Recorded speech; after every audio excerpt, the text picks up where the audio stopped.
नमस्कार, मैं हूं Amod Srivastava. Amazing thought, amazing message, amazing information की दिशा में आज एक कदम और आगे। आज के इस चिंतन का विषय है कर्मों का फल। आपको ये मेरा वीडियो अच्छा लगे तो लाइक करें, शेयर करें और लाल बटन दबाकर सब्सक्राइब अवश्य करें। साथ ही बेल आइकन दबाना बिल्कुल ना भूलें। आज के इस दृष्टांत का विषय है कर्मों का फल। कर्मों का फल तो झेलना ही पड़ेगा। भीष्म पितामह रणभूमि में सरशैया पर पड़े हुए थे। हल्का सा भी हिलते तो शरीर में घुसे बाण भारी वेदना के साथ रक्त की पिचकारी सी छोड़ देते थे। ऐसी दशा में उनसे मिलने लगभग सभी लोग आ जा रहे थे। श्री कृष्ण भी दर्शनार्थ आए। उनको देखकर भीष्म जोर से हंसे और हंसते हंसते फिर से कराहने लगे। दर्द की वेदना इतनी अधिक थी कि वो कुछ बोल भी नहीं पा रहे थे। उन्होंने फिर भी हिम्मत जुटाकर कहा कि आइए जगन्नाथ, आइए, आप तो सर्वज्ञाता हैं, सब जानते हैं। बताइए, मैंने ऐसा क्या पाप किया था कि जिसका दंड इतना भयावह मिला। भगवान श्री कृष्ण कहते हैं कि पितामह, आपके पास वह शक्ति है जिससे आप अपने पूर्व जन्मों को भी आसानी से देख सकते हैं। आप अपनी उसी विद्या का प्रयोग करके आप स्वयं ही अपने पूर्व जन्म को क्यों नहीं देख लेते। भीष्म ने कहा कि देवकी नंदन, मैं यहां अकेला पड़ा और कर ही क्या रहा हूं। मैंने अब तक सब कुछ देख लिया और अभी तक 100 जन्म देख चुका हूं, पूरे 100 जन्म।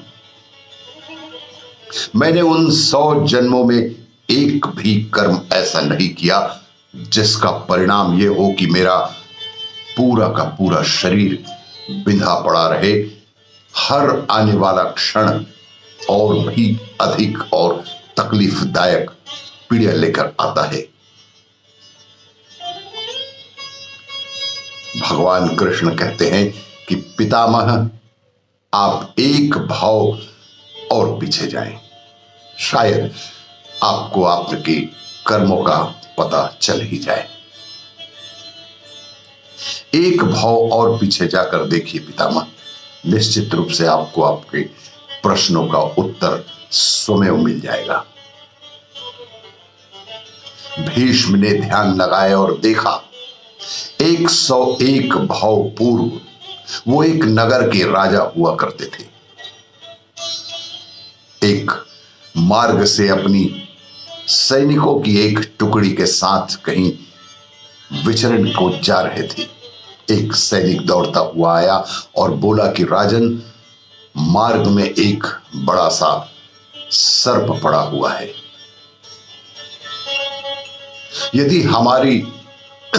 यदि हमारे सैनिकों की टुकड़ी उसके ऊपर से गुजरी तो वह बेमौत मारा जाएगा। भीष्म ने कहा, एक काम करो, उसे किसी लकड़ी में लपेटकर पास की झाड़ियों में फेंक दो। सैनिक ने वैसा ही किया कि जैसा भीष्म ने कहा था। उस सांप को एक बाण की नोक पर उठाकर दूर झाड़ियों में फेंक दिया गया। दुर्भाग्य से झाड़ी बेहद कटीली थी और वह सांप उनमें फंस गया और वह निकलने का जितना भी प्रयास करता और भी अधिक उन कटीले झाड़ियों में फंसता ही जाता। कांटे उसकी देह में गड़ गए, खून रिसने लगा, जिसे झाड़ियों में मौजूद कीड़े चींटिए उसका रक्त चूसने लग गई और धीरे धीरे वह मृत्यु के बिल्कुल निकट ही जाने लगा। 5-6 दिन की तड़प के बाद उसके प्राण निकल पाए। भीष्म ने कहा कि हे त्रिलोकीनाथ, आप जानते हैं कि मैं जानबूझकर ऐसा नहीं किया था। मेरी मंशा उस सर्प को तकलीफ देने की नहीं थी, अपितु मेरा उद्देश्य उस सर्प की रक्षा करना ही तो था। तब ये परिणाम क्यों और इतने समय बाद क्यों? भगवान कृष्ण ने कहा कि तात श्री, हम जानबूझकर क्रिया करें या अनजाने में, कोई भी काम हम जानबूझकर करें या कि अनजाने में, किंतु क्रिया तो हुई ना, उसके प्राण तो गए ना। और ये विधि का विधान है कि जो क्रिया हम करते हैं उसका फल हमें ही भोगना पड़ेगा, चाहे किसी भी जन्म में हो। आज नहीं तो कल हमारे किसी न किसी बुरे कार्य का फल हमें भोगना ही पड़ेगा। आपका पुण्य इतना प्रबल था कि 101 भाव उस पाप फल को उदित होने में लग गए, किंतु अंततः वह हुआ। अतः हर दैनिक क्रिया बेहद सावधानी पूर्वक करने की बेहद आवश्यकता है।